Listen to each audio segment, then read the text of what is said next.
There are cautions. I also want to remind people there's opportunities like you perhaps never have seen before. And if I may make a rather bold statement, that being, no matter what you've been doing in the world of psychotherapy, guess what? You already been doing trauma-informed work. You already are. If you're an addiction counselor, you're doing trauma-based work. If you're working with children, you're doing trauma-based work. If you're working with adults who are having marital problems or challenges at work or depression or anxiety, you already are doing trauma-centric work. Our goal is to perhaps focus more on it and improve our skill set. That's our goal. So in regards to that, the first thing perhaps to do is to recognize that trauma is part of being a human. It just is. But it's important to go a little bit deeper. It's not the presence of trauma, which we all have had. The question to really ask ourselves is, has this trauma turned into a maladaptive pattern for that particular individual? And is the person trapped because of the trauma history and the resultant behaviors? And how do I help the patient transform not just into someone who doesn't have the symptoms of trauma, but perhaps a higher goal than that? And the higher goal being, can I move this individual into a state of what we now call post-traumatic growth, PTG? Perhaps 30 years ago, the only goal of trauma-informed treatments, psychotherapies, medications, was to ameliorate a person's suffering. Why can't trauma be a catalyst? Why can't it catapult you into wisdom, into further fortitude, into further resilience?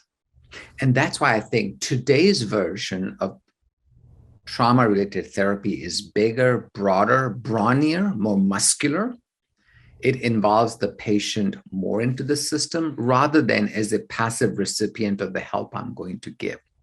So even CBT in some ways was kind of paternalistic. I'll tell you, I'll show you how you should think so that you don't think about that, you don't suffer from it. In trauma-informed therapy, we don't do that, particularly when it's combined with psychedelics. We allow for the patient's own experience and their own meaning making to emerge.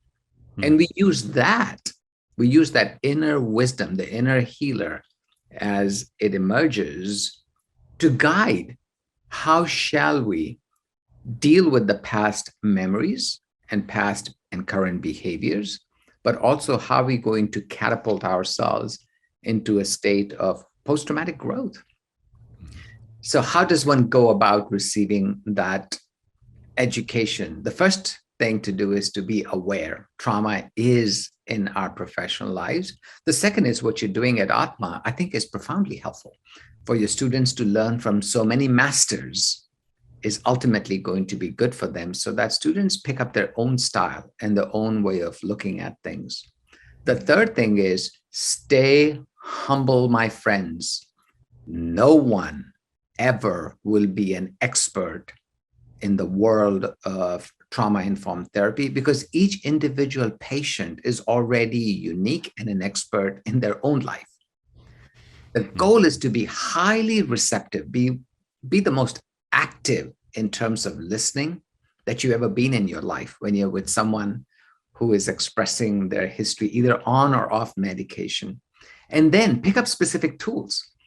If you are learning more about internal family systems, good for you. That's a pretty good way to actually address and to resolve traumatic memories.